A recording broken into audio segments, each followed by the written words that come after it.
আসসালামু আলাইকুম সবাইকে। আসেন কেমন? আশা করি ভালো আছেন। দেশের ভিতরে এবং দেশের বাইরে সবাইকে শুভেচ্ছা রইল। আচ্ছা, কিছু কথা বলতে চাই। আমি এক ক্ষুদ্র বাংলাদেশের নাগরিক হিসেবে আসলে এই কাগজে কলমে কিন্তু বাস্তবতা বাংলাদেশের নাগরিক কতটা কতটা প্রাধান্য পাই আমাদের দেশের সরকারের কাছে সেটা আমি অবশ্যই জানি না।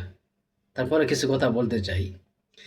আমাদের প্রধানমন্ত্রী বড় অপেক্ষিত এবং বড় আশা নিয়ে আমাদের প্রধানমন্ত্রী, পুরুষ প্রধানমন্ত্রী, বিশেষ করে আমি, আমার বয়সী যারা, ঠিক আছে, 96 কিংবা আরও আগে, কিছু আগে যারা জন্মগ্রহণ করছেন, তাদের পুরুষ প্রধানমন্ত্রী তারা দেখেন নাই, কিন্তু এই ফার্স্ট টাইমে বাংলাদেশের প্রধানমন্ত্রী তারই বর্তমান আমাদের প্রধানমন্ত্রী ছেলে, ঠিক আছে। উনি একটা কথা বলছেন যে আমাদের দেশ গরিব, ছোট্ট একটা দেশ, মানুষ অনেক বেশি, ঠিক আছে। জানি না ওই কি কি মিন করে এই কথাটা বলছেন।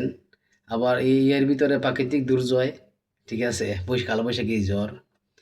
আপনি দেখেন আমাদের দেশে প্রায় 2 কোটির উপরে বেশি প্রবাসী আমরা থাকি।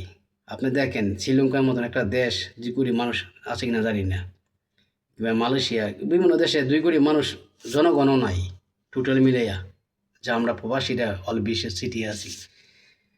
আমরা প্রবাসী 2 টাকা কামাই মাসে, ঠিক আছে।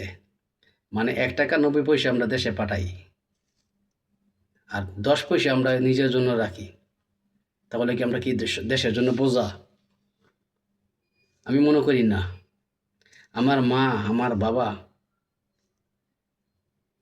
আমার স্ত্রী সবাই কৃষিকাজ কৃষিকাজ কাজের সাথে সংযুক্ত। কি পরিশ্রম করে এরা ধান ধান ক্ষেত থেকে দাইয়ে, ঠিক আছে, সম্পূর্ণভাবে প্রসেসিং করে বাড়িতে নিয়ে আসে। এরকম পরিশ্রম কি বিশ্ব কোনো দেশে করে? আমি জানি না। আমরা যারা প্রবাসে আছি আমরা যারা প্রবাসে আছি আমাদের সাথে ইন্ডিয়ান নাগরিকও থাকে, পাকিস্তান নাগরিক থাকে, নেপালি নাগরিক থাকে, বিশেষ করে ইন্ডিয়া ও নেপাল, ঠিক আছে, আর শ্রীলঙ্কা।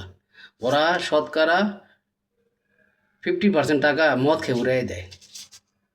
কিন্তু বাংলাদেশের নাগরিক কিন্তু সেটা করে না। তাহলে কি আমরা দেশের জন্য বোঝা?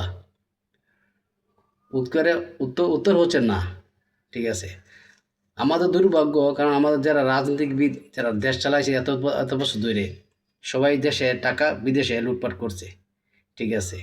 তাই বলবো নেক্সট টাইমে সরকার যাতে দেশের টাকা বিদেশে না যায় সেদিকে লক্ষ্য দিতে।